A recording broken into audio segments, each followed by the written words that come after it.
नमस्कार। इन खबर में आपका स्वागत है। बसपा प्रमुख मायावती का आज जन्मदिन है। एक तरफ जहां उन्हें जन्मदिन की बधाइयां मिल रही है, वहीं दूसरी तरफ उन्होंने बड़ा ऐलान कर दिया है। उन्होंने कहा है कि बीएसपी गठबंधन में चुनाव नहीं लड़ेंगी। उनके इस ऐलान से इंडी गठबंधन को तगड़ा झटका लगा है, क्योंकि कांग्रेस के साथ ऐसी खबरें आ रही थी कि बातचीत चल रही है, मायावती भी इंडी गठबंधन में शामिल हो सकती है।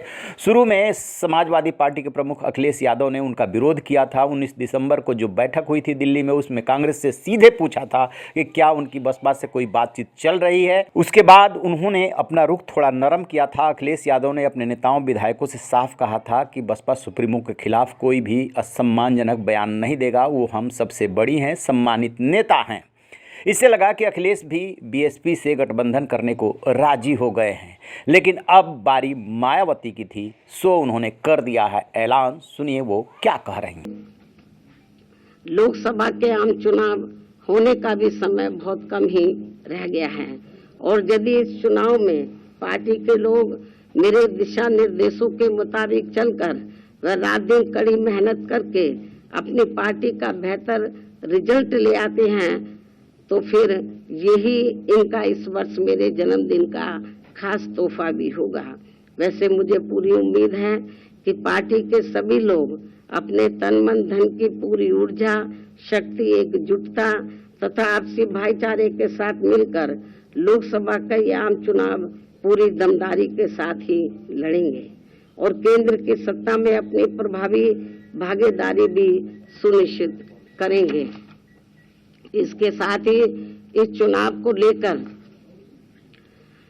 यहाँ मैं ये बात भी फिर से स्पष्ट कर देना चाहती हूँ कि हमारी पार्टी देश में जल्दी ही घोषित होने वाले लोकसभा के ये आम चुनाव यहाँ गरीबों एवं उपेक्षित वर्गों में से विशेषकर दलितों, आदिवासियों, अति पिछड़े वर्गों, मुस्लिम व अन्य धार्मिक अल्पसंख्यक समाज के लोगों के बलबूते पर ही पूरी तैयारी व दमदारी के साथ अकेले ही लड़ेगी। और इन्हीं के बलबूते पर ही हमने सन 2007 में यहाँ आबादी के हिसाब से देश के सबसे बड़े प्रदेश उत्तर प्रदेश में अकेले ही चुनाव लड़कर फिर अपनी पार्टी की पूर्ण बहुमत की सरकार भी बनाई थी। इसलिए अपने इस अनुभव को भी खास ध्यान में रखकर हमारी पार्टी लोकसभा के ये आम चुनाव अकेले ही लड़ेगी तथा देश की जातिवादी, पूंजीवादी, संकीर्ण व सांप्रदायिक सोच रखने वाली सभी विरोधी पार्टियों से अपनी दूरी बना के रखेगी।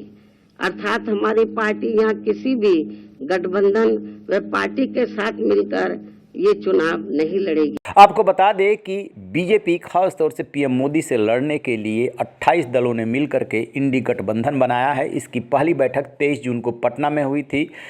बिहार के मुख्यमंत्री और जेडीयू चीफ नीतीश कुमार ने इसकी अगुवाई की। पहल की पहली बैठक के बाद 3 बैठकें और हो चुकी है, एक वर्चुअल बैठक हुई है और उसमें कोशिश की जा रही थी कि बीजेपी के एक कैंडिडेट के मुकाबले विपक्ष भी एक ही कैंडिडेट उतारे ताकि उसे टक्कर दी जा सके। इस कड़ी में उत्तर प्रदेश को लेकर के सबकी नज़रें मायावती पर थी कि जब तक मायावती नहीं आती है गठबंधन में, तब तक गठबंधन को मजबूती नहीं मिलेगी। इसीलिए कांग्रेस प्रयास करती रही, समाजवादी पार्टी विरोध करती रही। बाद में समाजवादी पार्टी भी इस बात के लिए सहमत हो गई और जब कांग्रेस सपा में इस बात पर सहमति बनने लगी, तभी मायावती ने दे दिया है इंडी गठबंधन को झटका। इससे सीधे सीधे बीजेपी को फ़ायदा होगा, क्योंकि मायावती का जो वोट बैंक है वो जो है गठबंधन के ही वोट में सींध लगाएगा। यदि बात करें 2019 के चुनाव की, तो समाजवादी पार्टी और बीएसपी गठबंधन करके चुनाव लड़ी थी और उसमें बीएसपी 38 सीटों पर लड़ी थी, जिसमें 10 सीटों पर उसे सफलता मिली थी, यानी कि लोकसभा में उसे 10 सीटें मिली, जबकि समाजवादी पार्टी को 5 सीटें मिली थी।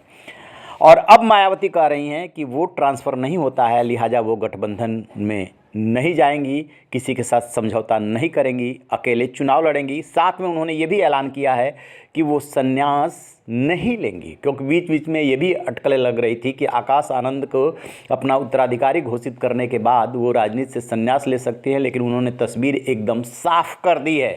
अब देखने वाली बात यह है कि इस पर गठबंधन कैसे रिएक्ट करता है। रहीन बेखबर, देखते रहिए इन खबर। Thank you.